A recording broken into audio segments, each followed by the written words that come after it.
Jangan lupa tonton, subscribe, like, and share.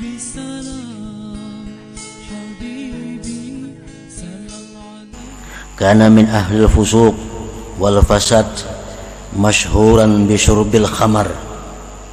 Utbatul Ghulam ini dikenal di Basrah itu seorang ahli fasik dan ahli berbuat kerusakan.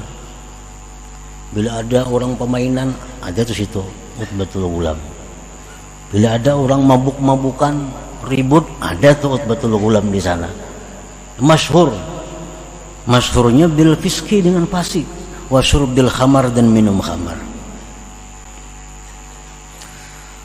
Pada khala yauman majlisal Imam Al-Hasan Al-Basri fasami'a tawsiyata fa kharra maghsyiyan alaih.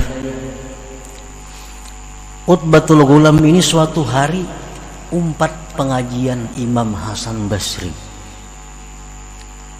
Umpat pengajian di situ. Nah, begitu mendengar tausiah Hasan Basri, Utbatul Ghulam ini siup, tersungkur, pingsan. Falamma afaq taba bi hadratil imam thumma rafa'a ra'sahu wa da'a bi thalathi da'awat. Begitu sadar Utbatul Ghulam ini, lalu beliau tobat di hadapan Imam Hasan Basri. Tobat di situ. Nah, sesudah tobat di situ, maka beliau mengangkat kepala dan berdoa dengan 3 macam permintaan kepada Allah Subhanahu wa ta'ala. Yang pertama, permintaan Utbatul Ghulam, ilahi in kunta qabilta taubati wa ghafarta zunubi fa akrimni bil fahmi wal hifzi. Ya Allah, wahai Tuhanku, jika engkau menerima tobatku, engkau mengampuni dosaku, maka muliakan aku dengan paham yang baik dan hafal. Artinya hafal ilmu, hafal Al-Quran, hafal macam-macam hadis. Ilahi in kunta qabilta taubati wa ghafarta zunubi fa akrimni bil fahmi wal hifzi. Ya Allah, jika engkau terima tobatku ini, maka muliakan aku dengan paham, mengerti, dan hafal. Itu permintaan yang pertama. Wasaniyah yang kedua, ilahi akrimni bihusni saut hatta anna kulla man sami'a qiraati yazdadu rikkatun fi qalbi wa in kana qasiyal qalbi. Yang kedua, ya Tuhanku, muliakan aku dengan baik suara, sehingga tiap-tiap orang yang mendengar bacaanku bertambahlah kelembutan di hatinya, walaupun dia orang yang keras hati. Itu permintaan yang kedua. Akrimni bihusni saut hatta anna man sami'a qiraati yazdadu rikkatun fi qalbi wa in kana qasiyal qalbi. Wasalisah yang ketiga, ilahi akrimni birrizqil halal warzuqni min haitsu la ahtasib. Ya Tuhanku, muliakan aku dengan rezeki yang halal dan berikan aku rezeki dari jalan yang tidak terduga-duga.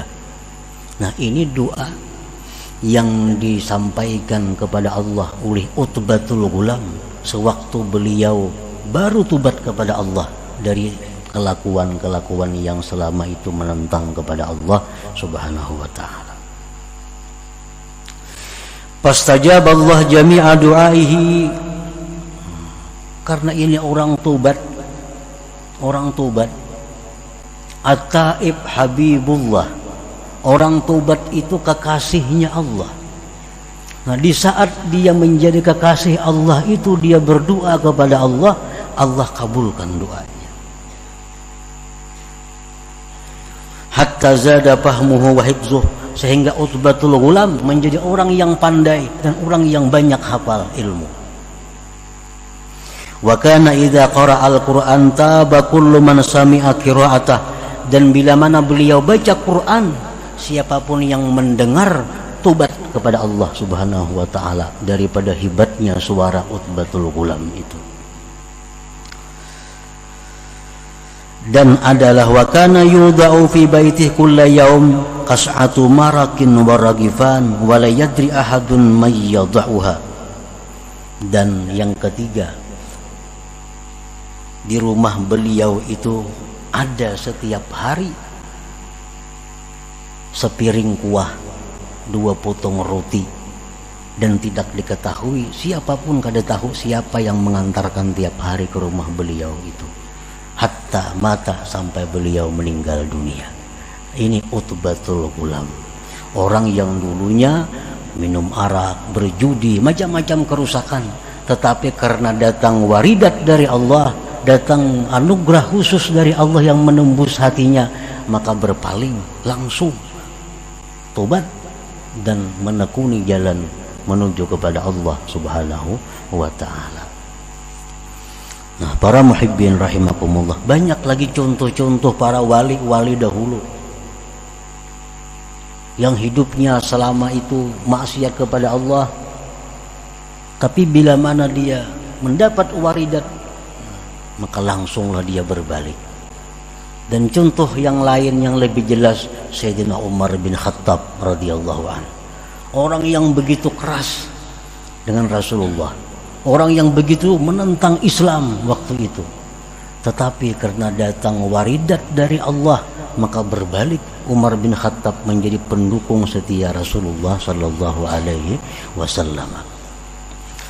Nah, para muhibbin rahimakumullah, jadi waridat itu datang ke dalam hati kita faja'atan atau baghtatan, mendadak. Ada orang yang jadi pegawai negeri PNS, bekerja di kantor ini, tiap hari ke kantor, datang waridat dari Allah, dan ia tidak kuasa membendung. Waridat ini kan bisa dibendung, kalau datang ke dalam hati otomatis berbalik. Nah, si PNS tadi begitu datang waridat dari Allah, maka besoknya langsung mengajukan pensiun dari pegawai negeri itu.